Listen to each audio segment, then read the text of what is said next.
Imagine you are a computer and you've got the potential to hold loads of megabytes, and those megabytes are going to provide all your energy and power. If you aren't fueling up properly, it's almost like having a massive iPhone that stores absolutely loads of stuff and the storage never gets full. And under fueling yourself for exercise is almost like just having like a few songs on there and a couple of photographs, yet you've got all this potential to hold all these gigabytes and use them, but you're just not using them.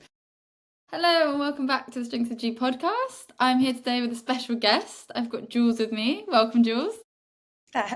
Welcome. Hello. Thank you for having me. Jules is a coach as well, and you have your own podcast as well, right? I do, yes. Yeah, Yes. so I tend to nice. just ramble by myself on that one, so this will be nice to actually be speaking to someone rather than just hearing my own voice. Yeah, I've got some structure. I'm prepped because I feel like I need to when I've got a guest. So I've got Jules on today. We were just chatting a moment ago, and I've already learned so much just from this first 10 minutes chatting. So I'm really excited for this episode, and I think I'm going to learn a lot from it as well, and hopefully you guys will too. But I've prepared some questions, some from Instagram I asked you guys in a story, and that was really helpful and great to hear what questions you guys have. I've added in a few of my own.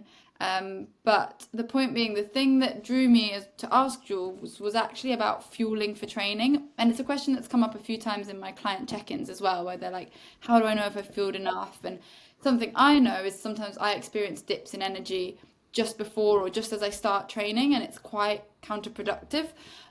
So I'm excited to ask Jules about that today. But before we get stuck in, I wanted to ask you, Jules, to introduce yourself, introduce your background, and what it is you do professionally as well. Okay, thank you. So, my name's Jules. I have a company called Life and Fork, which actually started out, well, it's been a number of things. It's worn a few hats, but so originally, for my background, I'll keep it brief. I started actually in the film industry. So, I worked on predominantly superhero movies, getting generally men actually jacked for roles, essentially. So, ironically, a lot of stunts and things involved in that. So that was, where it started. Like, how do we fuel? We treated these actors as athletes because, I mean, you'll be aware if you're parkour experts, like there's a lot, the training involved when actors are in like a superhero role is very, very, very intense amount of training and stunt work. So originally it was getting men big and muscly. And then eventually it got to the point where they didn't want telling what to do, they just wanted the food cooking for them. So Life and Fork was born as a meal prep company, ironically. So I was a qualified nutritionist, but I ended up becoming a glorified dinner lady because I was just cooking food and taking it in for actors and realised it wasn't, I was on my own a lot. I wasn't getting to learn more and progress more.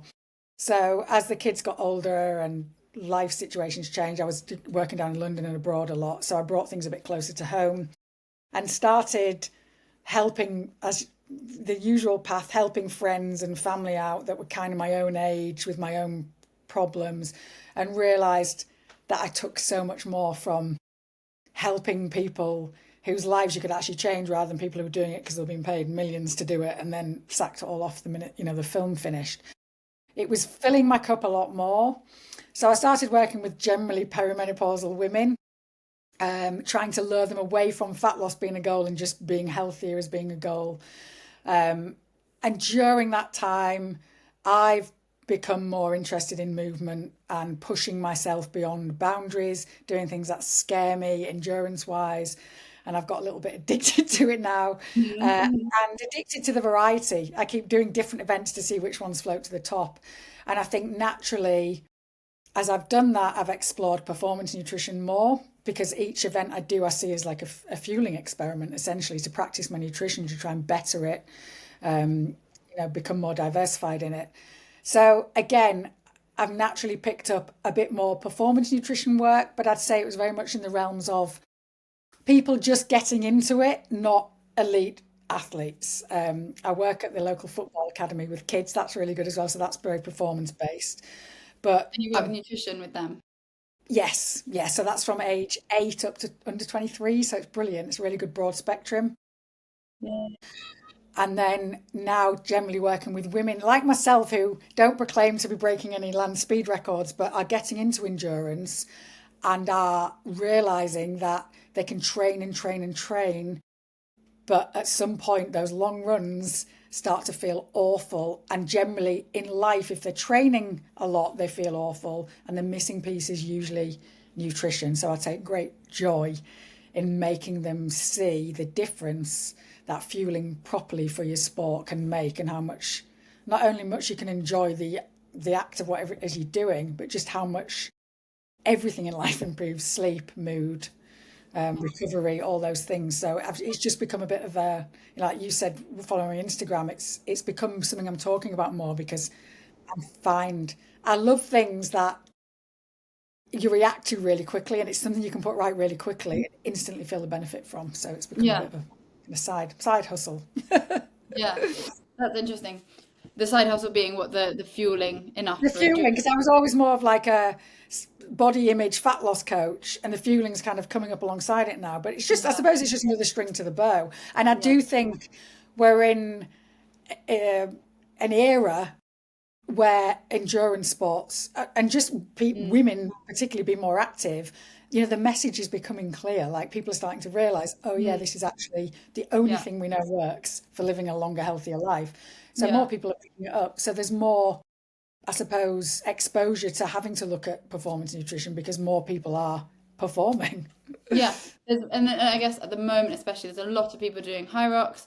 There's a lot of people doing marathons or half marathons. Exactly that. Those things are endurance events that need correct fueling, I guess. I don't know if is high rocks an endurance event because it's 1 hour. Is that right? Yeah, it's 1 hour. So it's my opinion on high rocks is, why would you not carb load? It's an hour, and well, it's an hour if you're very good at it. For some, again, the type of woman I'd attract are maybe taking more like 90 minutes, Mm. plus.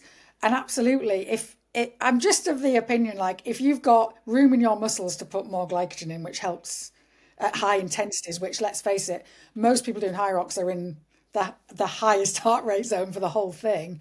What have you got to lose by not loading for it? And again, I've seen everyone I've done it with has had a much more enjoyable experience doing it that way. And parkour kind of sits in the middle because to some extent, parkour is short bursts. Like when we do Yeah, a parkour line, which is like a combination of a few movements, that lasts 10 seconds. Like you can't sustain it for a minute. You can try, but it's not it's not very enjoyable because yeah, imagine.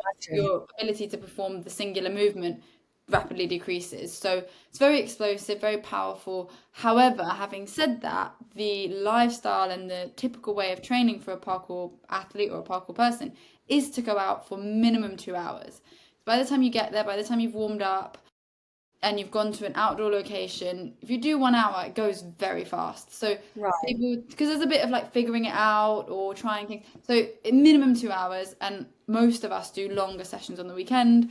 That could be up to 5 hours. So then you're starting, I guess, to look at endurance because you're out on your feet jumping for about 5 hours. So I think, am Yeah. I right in saying that starts to become endurance or Yeah, the it would fuel? be, just to clarify, I know I've already spoken to you briefly about this. What, for most, where culturally does kind of your strength training and fitness lie alongside parkour? So are people generally, is the trend that, I know you obviously keep fit and run Hmm. and strength train, is Hmm. that common across the board? Is that what most people, is that the I'm discipline? gonna make an what's the word? Guess, not an accurate guess, an educated guess. I'm going to say 50-50. So there is Okay, definitely a part of the parkour population who are very active, and I put myself in that, who are training in the gym. A few people are doing high rocks as well, or doing stuff like that to right, like keep fit. And then there's another part that may be just as talented parkour wise, but they are, I guess, purists. They just do parkour. And so they don't go to the gym or they don't go for a run, but they right. probably train the same amount of hours. But yeah. Yeah, okay. So, oh, like, how many out? So you're out. It's mad that you're out like 5, 6 hours on a weekend, and then how many times are you doing like 2 2 hour bursts train? Like, how many times are you training I throughout the guess week? on average, I would say like midweek once for 2 hours, maybe on a good week two times, but let's say once on Yes. average. And then a weekend, like on a Sunday, we'll have a 5 hour session. Then you might have like three 1 hour gym sessions and maybe a 1 hour flip session across the Right. week. Okay. So there, just in that sentence there, that is someone who is highly active, especially someone like you whose job is also to be on your feet, up and about, And so what I alluded to earlier when we were talking about is I find anyone who is, active above average, as in is, training quite, especially if, people at a level where they're training for a high rocks or they're training for parkour competitions, it's safe to say that they are in the active category. And what I see more than anything is this like underappreciation of how much active, particularly women, I think it affects more in terms of they don't tend to eat as many. Not that there's a massive difference between men and women. Yeah, so like in lifestyle Logically, choices. yeah. I just see this like under ingestion of carbohydrates, and I don't know, certainly like older, my generation, it's because of we were completely and utterly scarred in the 90s by, like no carbs before carbs. Carbs are so bad, like all of this. And it has had a knock-on effect to you have these women who, especially I see it with perimenopausal women, gaining weight but don't feel like anything's changing. So what they're doing is exercising harder and harder and harder and eating fewer and fewer carbohydrates. And it just has this like, they're so opposing, and it's creating these underfueled, tired, poorly slept, poorly recovered group of women. And that's very specific to kind of my core client. I don't want to put, pigeonhole things. But I just think in general, even when I speak to younger women doing, training for events, they eat carbohydrates. So yeah, they're like, yeah, I eat carbohydrates. But when we look at the amounts that you probably need to be eating to be hitting the amount, the level of intensity that your movement's creating, they're not nowhere near the mark, actually, not quite near the mark. So if we strip it back and go down to explain, Good we question. Good sorry. question. No, good Yeah, question. the When best we're start. talking, yeah, just because it was on my mind. When we're talking about carbs, are we saying like bread, pasta, potatoes, sweet potatoes, all sorts of veg count as carbs, yogurts and things like that, or they don't count as carbs? Yeah, what Yeah, kind of okay. So foods? that is a really good question. So there's when you say to a lot of people like name a carbohydrate, they'll say chips, pizza, crisps, etc., etc. And I always say they're not a carb; they're just a highly palatable food, because a crisp is a carbohydrate, is a potato, but it's then dropped in a shed load of oil, so it's now quite high in fat as well. The same with a pizza is, yeah, it's a bread base, but it has cheese, meat, protein, all those other things on it. So there's an element of carb in those, but when we're talking about carbohydrates for performance, there's kind of two camps. And generally what I'll say to people is try and keep 50% of your carbohydrate intake as whole grains or rice or potatoes. So the generic carbohydrates, rice, potatoes, pasta, vegetables, any grains that you can think of, the more the better. And then we've got the other camp, particularly with performance nutrition. So bearing in mind what carbohydrates essentially do is sit in they're able, we have a storage facility in our muscles for them. So they sit in there, and when we do high intense activity, that's the body's most readily available source of fuel. So it's very, very easy for the body to convert that glucose into energy. It's near on an instant reaction, as opposed to, having to use fat, slightly more complicated, and converting proteins really complicated and not something we even need to really discuss. But carbohydrates, I always say to the kids at the academy, imagine you are a computer and you've got the potential to hold loads of megabytes, and those megabytes are going to provide all your energy and power. If you aren't fueling up properly, it's almost like having I don't understand gigabytes and stuff, but like a massive iPhone that stores absolutely loads of stuff and the storage never gets full. And underfueling yourself for exercise is almost like just having a few songs on there and a couple of photographs. Yet you've got all this potential to hold all these gigabytes and use them, but you're just not using them. So when someone is doing a lot of explosive activity, or if they are, over intensity, is in over 70% of the heart rate, they're up in that high zone, they are using their carbohydrate source for that energy. And when we're in lower intensity, so parkour is quite a good example. I'd imagine there's times when you're kind of standing around discussing, looking at what you're about to do, like working out, or probably just psyching yourself up to do it, to be quite honest. And then you're going to have other moments where you're doing those explosive activities and getting really tired and burning quickly. So what your body's doing in that scenario is switching between like using fat as a source of fuel when you're standing around and it's very low intensity, and using carbohydrate as a source of fuel when it's very high intensity, high heart rate, explosive. Now, the fitter we get, the better we get at adapting between those two pathways, if you like. So someone who is doing endurance running and training in a gym and doing the parkour is going to be arguably more efficient at switching from those fuel sources than someone who, isn't so fit in life, so to speak. But certainly if you to load up with carbs or something like Hyrox is a very different thing to what we're talking about here. What I'm talking about here is almost as someone that does parkour, you almost need to be ready for action a lot, don't you? Like your state of life is just to be ready for action.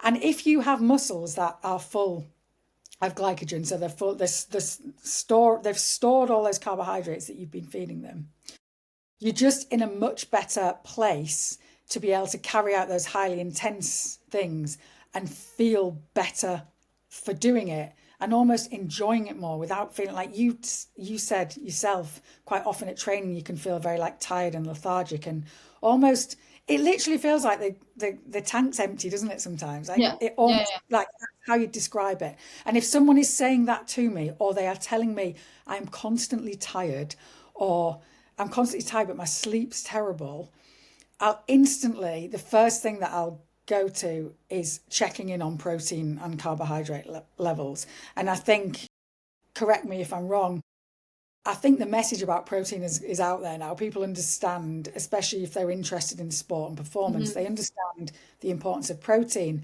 But I think the importance of carbohydrates is just being kind of left somewhere in the background and maybe needs to be brought a little more to the Yeah, front. I'm really curious. I'm using my fitness pal at the moment. I just started 3 days ago, and so I have some data in there, and Right. I'm Oh, brilliant. so. And you're right. I check my protein at the end of the day, and I don't really have to think about it in advance, but I will always hit about 100 Yeah. grams because now I just Yes. know, and it's the food Same. choices I make, but also the mindful choices I make throughout the day just mean that I am hitting 100 grams, and I check it to be sure, but I can hit it without really thinking too much. I don't tend to look at at carbs, because my education to nutrition came from a fat loss coach perspective, where actually it doesn't matter too much how many fats and carbs you're having. It's more, are you in a calorie deficit and are you eating enough protein? And then the balance between fat and carbs, it can kind of sway the way, and it's not the end of the world. But now I'm thinking like, hang on, what about performance? And so I'll be interested to see what my carbs are, and then maybe what they should be in Yeah. order to have less of those cases where I get to training and I start to feel a bit lightheaded or a bit weak, and I just don't feel ready to just explode. I feel almost like a bit weak to the point where I'm like, oh, I don't want to trip up, or I don't want to like mess something up because I'm feeling a bit weak right now. Yeah. So yeah. Which it's quite a unique scenario, your sport, isn't it? That I would never even think of that. Like remembering as well that like, our brain's involved in that as well. And if our brain's underfueled, those Mm, split second decisions, mm. and I can't remember the word for it, but like your ability to kind of assess how far away something is, Yeah, like and your jump proprioception to or it. your Yeah. space, yeah, your spatial Spatial awareness. awareness, or that sort of thing is a major part of it as well. So if we get down to the crux of like so say this, you were a client and you'd come to me and said, this is my background, this is what's happening. The lowest hanging fruit for me would be like, right, let's get you on the recommended macro split for someone who is, highly active and doing the sport that you're doing. I'd always start with minimum, you need to be eating 4 grams of carbohydrate per kilogram of body weight. Mm-hmm. Okay. I need to get my I'll use my weight. calculator. I have no problem saying it on here. So I'm 65 kilos. What did you just say? 4 grams. 65 times 4. You're the same weight as me. We're the same weight. So we're working on the same macros here. That's 260. So 260 grams of carbohydrate would be what I would want you on just in general in life. Okay. Okay.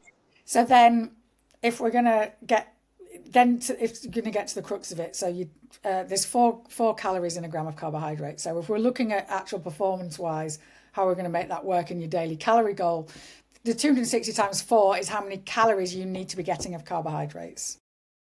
Don't know if I'm going a bit too far into it there for you. Say that last bit again. So 260 is the grams or no? Just a fun fact. There's 4 calories in every gram of carbohydrate. Mm-hmm. So if your carbohydrate goal is 260 grams, yes, roughly 1,040 of your calories need to come from carbohydrates. Gotcha. You don't need to worry about that. It's just when people want to grasp a concept of how much. Gotcha. I've just had a quick look at my Fitness Pal. Do you know how many carbs I've had? Here we go. Here's the golden question. Go on.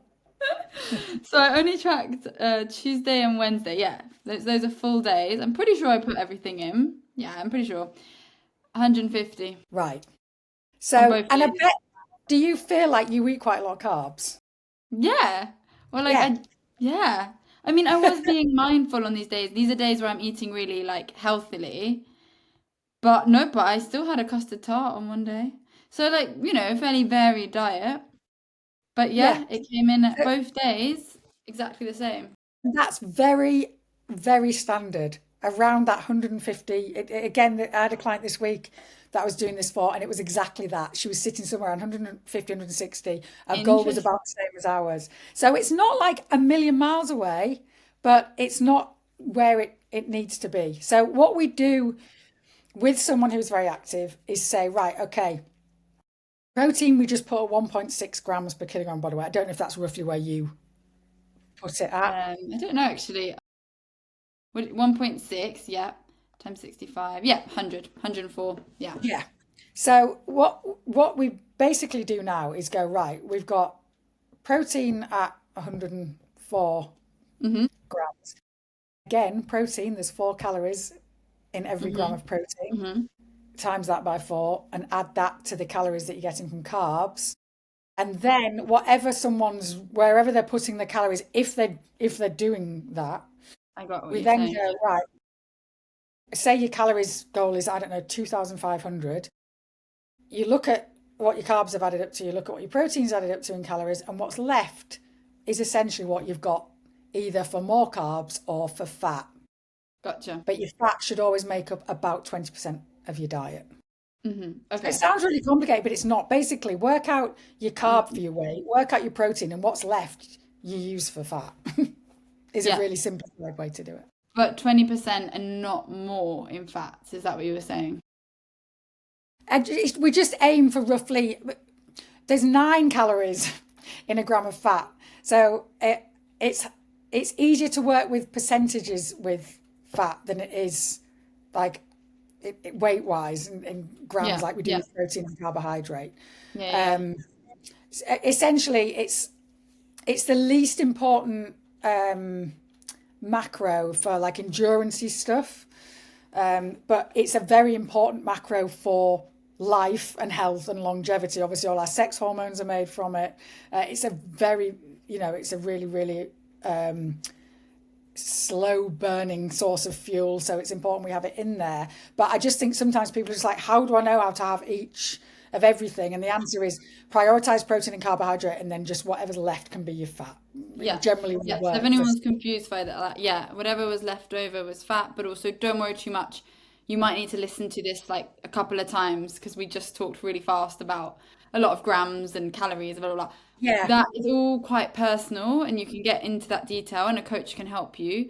But the main thing we're highlighting here is, without knowing, a lot of people are quite good at starting to eat more protein, and it's quite easy to do that. And for most people, we're saying 1.6 grams times your body weight is about how much protein per day you should be having.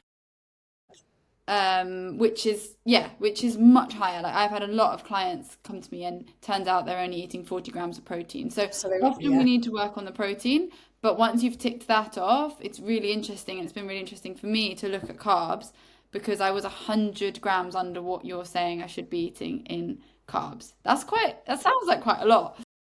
And so, Yeah, and if I give you some context, so what would something like a full sachet, just let me check I've got this right. A full sachet of, because the client the other night was like, she was like, I eat like a full bag of Uncle Ben's rice, a sachet of Uncle Ben's rice. mm, She was like, surely that's like loads of carbs. So we had a look, and I think she'd guessed it at like 60 odd grams. God, so many pop-ups on this phone. So in 100 grams of like a rice sachet, there's yeah, 29 grams of carbohydrate. which is nothing really. Yeah, it's the biggest one I've found yet. This is when I was carb loading because I did a half a couple of weeks ago. Is if you like a stoop waffle, you're laughing. So in a bag of mini Super stoop awful. waffles, there's 160 grams of carbs in a bag. So again, that's I didn't get onto this, One but of this is those. yeah. The really like kind of They're like you get them caramelly. in Starbucks, and you're meant to put them on your coffee. And Luke's my last family's Dutch, so Yeah, they're always they're kicking around. delicious. They're amazing. They're a very good source of for performance. So if you And need what to did you get say? One of they those. Or just, no, a whole bag of those is 160 grams. But if we're talking about 100 more grams of carbs for you, as an example, going back to your stats that you've got there, what had you, without being too personal, no, no, of what course. had you eaten for breakfast, lunch, and evening meal, for example? I'm looking at to give a real life example of how we could fluff the carbs up for you in Okay. day to day life. So I'll explain because this is not how I always eat, but I've been trying to reduce my calories a little bit because I was Okay, overeating for a long period, for maybe like three right. plus months, and now I'm trying to cut a little bit. Yeah. So my breakfast is purposefully smaller. I had a cappuccino, one banana, protein shake, and two dates. That Okay. was my breakfast. And then we say lunch. Lunch was one potato roasted, two sausages, and a clementine. Right. You want another example, another day? Was that all you'd had that day? That was lunch. Do you want to go? Oh, should I say dinner? Okay. Dinner, I was out at a Mexican place. I had a quesadilla. So one quesadilla with cheese and chicken. And then we were at the theatre, so I had nine sweets.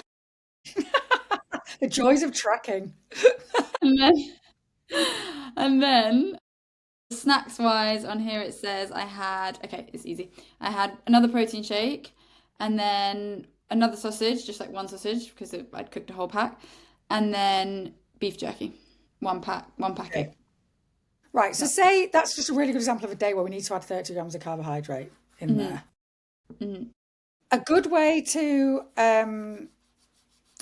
generally, I imagine when you snack like me, you'll probably go for like protein shakes. I Mhm. have clients who like Baby Bells. I'm thinking of all the Yeah, generic things, well, like squeezy protein yogurt. yeah, beef If you're jerky, some, that. yeah, and if you're someone that's actively trying to have more carbohydrates, and this is very nuanced because you're a good example. Some people might be trying to, work in a slight calorie deficit, whereas I'm kind of Yeah, assuming it, everyone's just eating to fuel for for sport and just because it's it's a mission that they're on to trying to do to see if it does make them feel better.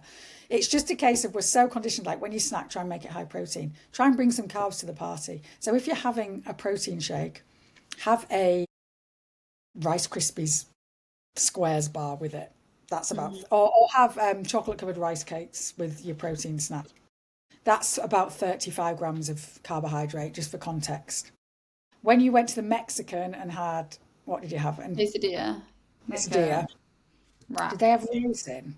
Or Do they have? do they have rice in? Are they like within it? Or is No, it? but they're a bread. They're like a wrap, but Yeah. it's like folded in half. So then if I was on like on one to eat more carbs, I'd order like a little side dish of rice to eat with that. Hmm. It's really basic, boring stuff. Like now, when I'm actively trying to eat more carbs, I'm trying to think of it like we did similar thing. It was like they're almost like burritos, but baked in the oven. What are they called? One anyway. It was Yes, I know what you like mean. What are an they called? enchilada thing, Enchiladas. and I did uh, a couple of potatoes in the air fryer as wedges, and then put like Nando's sauce over them and had that with it. So it's just adding like the most basic, simple. It's literally going back to like meat and two veg. We Yeah. go like the classic way that we used to eat. It's generally right. How can I add a little bit of starchy carbohydrate to the thing that I'm also eating? And for example, if that day you'd had a Rice Krispies bar, you'd added some rice or some potato wedges to the side of that Mexican, you're up to about 60, 65 grams extra there already. And then at breakfast, I'd maybe like start looking at, right, okay, can I have maybe an oat-based breakfast? Because that's Yeah. going to pull more That's what I carbohydrates. used to have. Yeah, so Yeah. normally I had porridge. And I have two questions in my mind. One, I might be wrong, but I feel like at the beginning when I asked you what a carb was, you said there's two. I might be wrong, but I feel like you said And there's two, and you didn't get two to the second one. counts. This is where I was just going with the Rice Krispies bar. Okay. So your So first count when was like potatoes and rice and like your pasta, starchy, carbsy grains and your vegetables, grains being like couscous, bulgur wheat, quinoa, truly, yeah, anything, all wild. those. And the more varied, the better, because what's so brilliant about them is they're such a fibrous source of carbohydrate. And we know nobody in this country eats enough fibre. We should all be eating 30 grams a day of fibre. So if you are someone who needs to eat more carbs and doesn't eat very good quality carbs, use bringing those foods in as your way to get carbs in, because that also is a way of getting more fibre into your diet, which we know reduces risk of all digestive cancers. We know for a fact it's just fuller, like it's volume eating. You're eating lower amounts of food but getting fuller from it essentially. So there's that side, and then we have the like what I call the performance nutrition side. So when you have, for example, 6 hours of parkour on a Sunday, you kind of switching from, if we think of day-to-day carbohydrates as like grains, starches, fibrous matter, when we are in a competition or we need carbohydrate fast, we need what's called low residue food. So that's foods that are very low in fat and very low in fiber. So what they naturally are UPFs, as they would be known by. So I have to have this conversation with parents at the football academy, because on at half time or on the way to a match, a bag of Haribo, a pack of Nerds, a Lucasade is one of the best things you can give the kids to get energy into them fast, because there's no fiber, there's no fat slowing the absorption down. It's into the blood and it can get into the muscle very easily. This is So so we have interesting. these. So you've got these kind of other, like the darker side of carbs, that play a really important role in active people's lifestyle and need to stop being demonized, and need to be thought of as a performance supplement rather than a UPF that's going to kill us all. Yeah. But the only thing I And will caveat this with is mm, mm. make sure you look after your dental hygiene, because I've learned the hard way not to have a filling the day after my half marathon, because stoop waffles, turns out, aren't so good for your teeth. So Yeah. there is that caveat, just to be aware of that. Brush your teeth 2 times a day. UPFs means ultra processed foods. Those foods. And you're saying things like Nerds and Haribo right before your match, or maybe even if you're in a 5 hour session, 2 hours into your match or your training, Absolutely. have the bag of Haribo or the biscuit, or would a protein bar work, or is that slower to digest? Because that Yeah. sounds So slower. this is where, yeah, you're absolutely right. So what you've got to think of is, firstly, we do need some protein to ingest carbohydrate. It's what carries it into the cell. So protein's not like a no-go area. But what I'll generally say to people is anything before and during the event, let's go carb heavy, and anything after, let's go protein heavy. So the carbs are fueling, giving the energy, allowing for the explosion. The protein is renewing and repairing, renewing and repairing. Something like a biscuit goes back to that. Is it a carb or is it a highly palatable food? A biscuit contains quite a lot of fat as well as carbohydrate. True. So that's why we want to err more towards foods. Just think like almost, I always imagine if you dropped it in a bath, would it dissolve quite easily? cereal, like Rice Krispies, candy floss, sherbet, any of those like really sugary foods have a place when you are looking to get carbohydrate into your system fairly quickly. And So if just to play devil's, I have a very sweet tooth, so I'm happy to hear all these things. I don't love sweets. I will eat them, but I'm more of a chocolate and cake and biscuit I person. am. I find it quite hard to eat a lot of But sickly if it was going to make my parkour better, I would eat the Haribo, like fine, and I'd enjoy it. But just in case, if someone was trying to be healthy, is there an alternative? Like, because if you say you're doing parkour 2 times a week every week, and you didn't want to have the Haribo, is there an alternative? Yeah, so your low residue starchy carbs, so rice, like what you got to think of is what's making up that food. So pasta is very commonly seen as, a carb loading food. Brilliant, up to an event and again to get carbs generally high in the body. But maybe on the day, it would be something like a bagel. Hmm. Right, like I'll have the night before a race, I'll have rice with sweet chili sauce on, just that, because I find it quite easy to eat. Rice cakes are a really good one for people that like anything savory. So like rice cakes are really good high, low residue, high carbohydrate, low residue source of food. Is a And the other banana? option, yeah, banana's a really good option. And another quite what I find a lot of people tend to do is drink carbohydrates. I use a carbohydrate mix, so 2 scoops of that are 60 grams of carbohydrate. So again, Is not a options. massively highly calorific way to ingest carbs, but if eating them, you're either sick of it or you're not a fan. You're not. Mhm. Where have you gone? I can't see you now. You're not a fan. Drinking them is another way. So Lucozade is good at anything. Um, but you can get these carbohydrate powders that you can just add to water or drinks. And anyone that's training very early in the morning, quite often, like myself, I'm at the gym at 6, I get up at 5:40 and it's just like chaos to get there. There's no way I'm going to get any carbs in before that, which is fine. You can train fasted, so to speak. But my coach recommended to me have carbs like during the workout. If you can't have them before, have them during, and you might feel a lot better. And it's Mm. very, very personalized to the individual. I like to ingest carbs whilst I'm training. I can feel it about 10 minutes in, I can feel the difference. So So you drink drinking it while you're there? carbohydrates, yeah. So I take 2 scoops in my water in the morning and I'm drinking it on the way there and throughout the workout. And that's made me enjoy, which essentially is what it's about, isn't it? That's made me enjoy those morning sessions so much more. I feel so much more in the room when I've had those Hmm. carbohydrates. I might try this powder. So a carb powder. Do you want me to show you it? Sorry, it's not very professional me wandering around my house, but um, And just then I because have it's a second useful, question on the tip of my tongue. go for it while I'm grabbing these because I can always come back to this. The second question is when we're talking about, to give a practical example, I have a fitness event.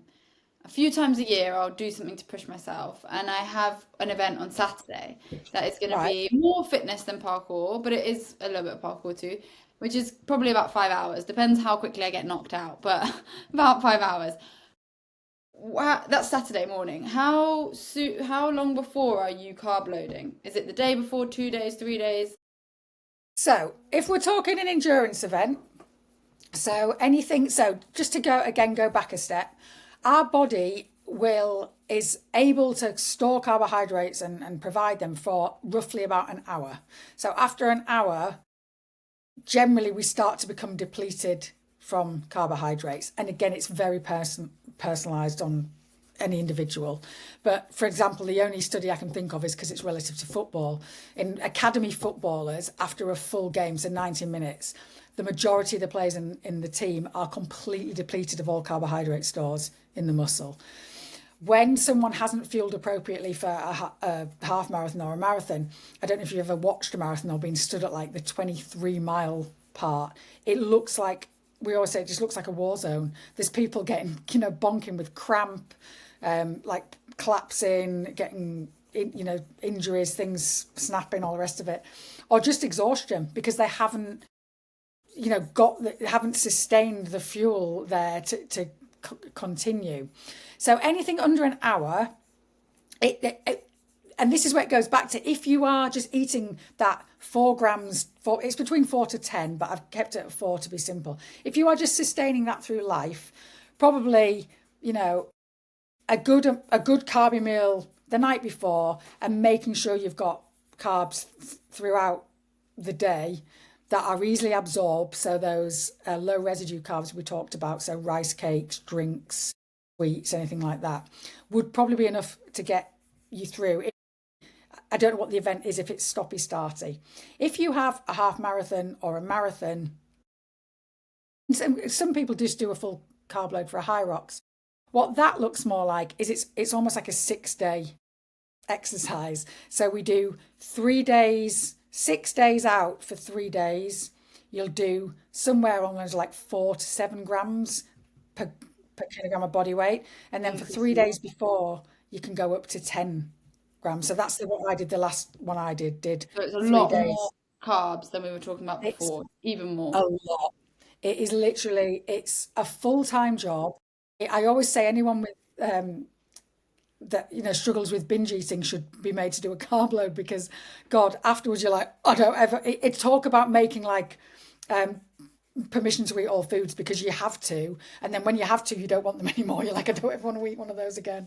So it's a real, like, a proper carb load is laborious. It's hard work, and again, what essentially has to happen is you have to let go of fat to make room to eat all the carbohydrates. It just becomes a very kind of protein, extremely high carbohydrate rich diet. But this is my point. So, for example, that competition you've got on Saturday, is that like different rounds? Are you kind of competing competing They're and like an rest? hour each, with maybe like a short 15-minute break, maybe half-hour break, I'm not sure. 4 of those, and you have lives. So if you lose 3 lives, you're out. So if I can get through, I Wow. might lose 1 life, but I can get through all Yeah. 4 rounds with 2 lives left. That's what happened last time. So then I go into the semi-finals with 2 lives, and then you see from there. But those 4 rounds are an hour each, and some can be more taxing than others. I remember last year one was running, and you had to run to different places and find clues. Right. One was crawling, just crawling for basically an hour. One Oh, was more like a CrossFit. It was inside the gym, so it was like, all I remember is doing a lot of burpees to broad jump, burpees to broad jump. But there was also snatches with the dumbbell and stuff like that. I got lucky. I did that first, which I think was the best thing, because then I had just body weight stuff after. And then the yeah. fourth, I've deleted it from my memory, but there was a fourth one. So they can be kind of varying in intensity, and you have about an hour where you're pretty much moving, and then maybe 50-minute break, and then go again. Yeah. So that's fairly intense. That for me is one of those. It's like a high rocks. Why not carb load for that? Do you know what I mean? So I'm I would, excited for carb load now. yeah, I would almost say to you, so if that's on Saturday, like maybe you don't have to go up to the realms of like 10 grams per kilogram, but maybe ramp it up to like 6, 7 grams for 3 days. And then when you're there, take those like low Mm. res. Yep, yep. So I'll buy some rice cakes. Yeah, So this is a carb mix. So it's basically, it's just like a powder, like a protein powder. It makes like a juice type drink. This one's got electrolytes in as well. Again, if you're sweating a lot, it's important those get replaced. But you can get them without electrolytes in. But this is essentially Lucozade in a powder. So you could just go and buy Lucozade. But these are very good if you've got 15 minutes and you don't want loads in your stomach in between events. I yeah. find that a carbohydrate drink is a really good way to go. Alternatively, there's so much out there now, but these are like Turkish delights, essentially. Again, good just to have in those like 15-minute gaps that you've got in between, just to replenish Nice. yourself. Excellent. But yeah, I would. It's really hard because I don't want to ramp on about carb loading, because that's more for like, as in running continuously for 4 hours is obviously after an hour and you're depleted. You have to have a strategy in place whereby you're ingesting carbohydrates. Like I go in as early as 20 minutes from starting running. It starts. It's like trying to get 60 to 90 grams in an hour. That's not required for something where it's stoppy, starty. It's Hmm. not, you're not at those levels of intensity. But you do, if you're doing 4 different disciplines, like an hour each one, it would make absolute sense for me to get your muscles as full of glucose, of glycogen as we can, and then be replenishing that throughout the day, you are going to perform and feel and recover better. I think that's the other thing, these people, protein's without a doubt the most important thing for recovery, but carbohydrate plays a really big role in that as well. Carbohydrate plays a really big role in our sleep patterns. It's just become the norm to kind of be slightly underfueled with carbohydrates. And some people thrive. Some people, like training fasted, for example, and that's fine. There's no right or wrong. But in my experience, every woman that I get to increase carbs, even if it's slightly, feels so much better in and around the exercise, but most importantly, enjoys the exercise so much more. And that's essentially why we're all doing it. Amazing. Yeah, it's true. I have a few questions that I haven't gone through. We've kind of, this was the important thing for me, so I'm really glad we're talking about it, but I realise we have talked about it a lot. We probably could keep talking, but I'm going to go through the questions I have, Yeah, but maybe absolutely. let's do it as a bit more of a quick fire. Absolutely, yeah. Let's try it. So, Okay. one question from someone, or in fact, a client on Instagram: is fasting good for you? Okay, nicely timed, because I was just touching on that.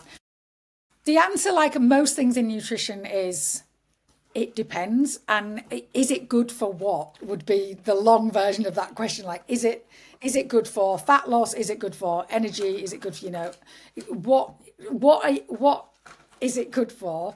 But if we're going to say, I'm guessing it's on the realms of either performance or fat loss, it entirely depends on what your preference is. So whilst I harp on about the importance of being fed for training, some people will tell you, I just prefer to not, I've trained better, especially if it's early morning. If I haven't eaten, I just perform better on that, which is absolutely fine. When you look at the evidence, it's an either or. Like there's no one is defining definitively better than the other.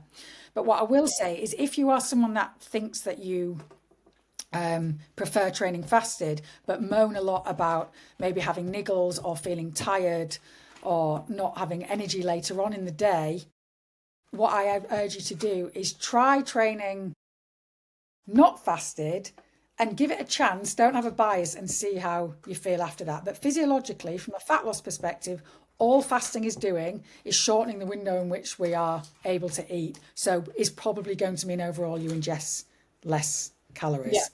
Yeah. And that's, again, if you look at all the studies on fasting, that's essentially why it's favourable for weight loss. But the one thing I probably noticed with it is it tends to work better with men than women. And is it realistically sustainable for the rest of your life? So I'll get people who love the idea of it until it's Saturday and they've got bottomless brunch with their mates at 12 and the fasting doesn't normally stop till 2. I'm like, what are you going to do now? Is it not worth finding something that's a little bit more, is easily better implemented into the way that you live your life, perhaps? So it's not just a physiological thing, it's a lifestyle thing to look at as well. Yeah, and we should definitely look at, does it work for you, and how are you performing, and how are you recovering, and then decide. Absolutely.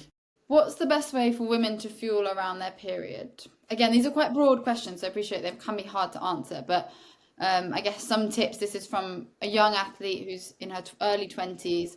What's the best way for women to fuel around their period? I can say specifically this person trains very similar to me in terms of volume. Okay, so I could go on about this subject for hours. So in terms of cycle syncing, we know there's really nothing in it. We know that performance-wise, we don't have a load of research around this, but there is research. And what it tends to show is that physiologically nothing changes throughout our menstrual cycle. What changes is how our personal symptoms and experience of being premenstrual or being, ovulating, or whichever phase you tend to struggle in. It's the side effects of that are affecting the way we perform. So having less energy, less enthusiasm, being negative towards the way we train. I think we've all been there. You've got to run, you can't bother to do it. You set off on the run and then you're like, I feel absolutely fine. I can't believe I didn't want to come on this run. But PMS, if you're cramping, you're feeling like half your insides are falling out, obviously you're not going to be as motivated to train. But we know physiologically there's very little difference between women and where they are in the cycle. Now, again, sorry to be like the carb obsessed madwoman, but generally, when we know that our appetite, our metabolism goes up slightly when we're premenstrual, it's actually only about 100 calories a day. And sadly, the rate at which our appetite increases does not reflect that. We could probably all happily eat up 2,000 more calories.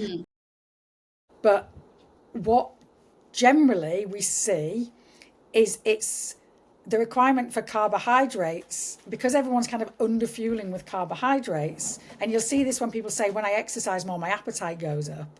What's actually probably going up is the body's requirement for carbohydrates to replenish the stores that you're using when you're exercising. So all I'll say is, if you are finding you're low in energy or have an increased appetite around your period, try specifically increasing carbohydrate rather than just increasing overall food volume. And what you'll generally tend to find is it satisfies you more than just eating, just trying to eat overall. But in terms of period, I can't give someone specific advice, because it's what I will say is, if you want to eat more and your cravings are for more sweet foods around your period, please just honour them and remember that for 2 or 3 days you'll be unstoppable. But what we don't see, and I work on this a lot with clients, is 2 or 3 other days, probably in about 2 weeks' time in the month, you'll undereat more than you normally eat. But you don't notice that, because as females, we only like to chastise ourselves and pick on the days that we're being disgusting and overeating. We never give ourselves the credit of going, I haven't really eaten a great deal today and I haven't really thought about food. We don't notice those days. But if you just honour the cravings around a period, especially if you're active, and eat more carbohydrates if that's what you're craving, I promise you, 2 weeks later, it will get balanced out so that the net amount over the month equates to you being, in a sort of maintenance calorie space. Yeah, in your maintenance calories. And I guess like you might have 2 or 3 days where honor how you're feeling, but if you want to also then make some more mindful choices, it's basically you can eat more carbs. Like you may well need more carbs during your period or around your period. So let's go back to basically listen back to the things you were listing at the start of the podcast of your starchy carbs, maybe your rice cakes, or even like dark chocolate covered rice cake. Yeah, absolutely. Corn cakes, more rice with your meal, more Cookies. potato wedges than normal. Just honour Yeah, it, like feed it, allow it, sit in it. Because the alternative is to try and fight those cravings. We then get into a restrict binge pattern, and that can yeah. last a whole month. Whereas 3 days of just honouring it, you'll find on the fourth, fifth day, you'll wake up and be like, I'm fine now. And Because you those haven't. things will actually fill your carb stores, fill you with carbs. They're better than having a packet of crisps. And maybe once you're past your period, you'll actually be like raring to, often you are quite raring to go, and you've done Yeah. a carb load. So you're probably only just going to feel better for Yeah. that. And I think that it also just, like I say, quite often we think we're like, I'm constantly hungry. Is it constant hunger, or is it just that your body's really craving carbohydrates because it needs to replenish, what you've been using? Just try weighting it more towards carbohydrates. But in terms of, I know there's a lot about we're more insulin, we don't absorb carbs and we don't store carbs at certain times of our month. But actually, kind of the overriding factor of that is just to keep, I don't know how to describe it. It's like it's getting your head round.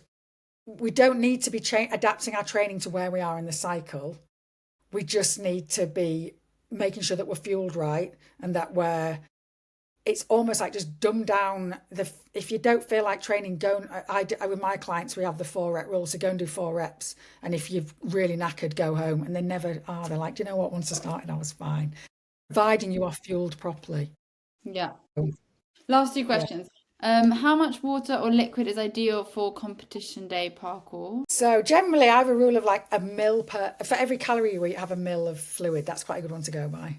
So if you're eating Okay. 2,000 calories or 2 litres of fluid. Okay. But you know what? I just think thirst is a really, really accurate sign of if we're getting dehydrated or not.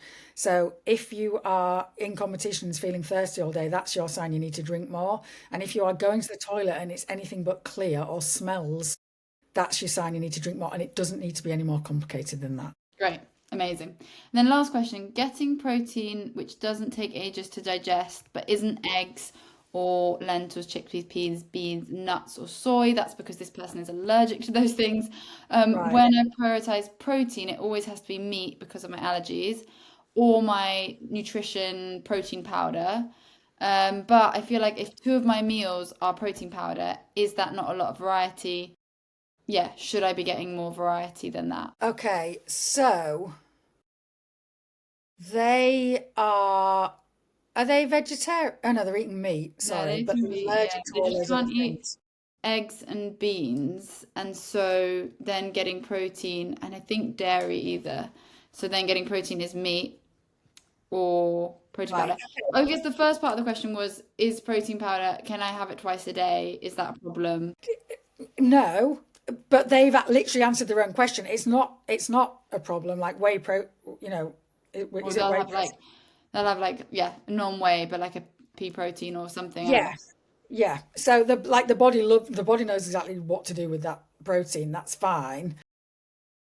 They've kind of answered their own question. What it's doing is you're missing opportunities to be eating like nutrient dense foods. But what I will say, with those bearing in mind those allergies, if the only source of protein that they can eat is meat, then sadly, like just sticking to those whatever sources of meat they enjoy eating is fine because actually the variety needs to come from all the other things that we eat with that meat. So even if they're having to eat the same protein source every night, what grain are they eating with it? What vegetables are they eating? What fruits are they eating? Like food variety is one of the most overlooked parts of nutrition. And it's completely understandable why, because it takes effort.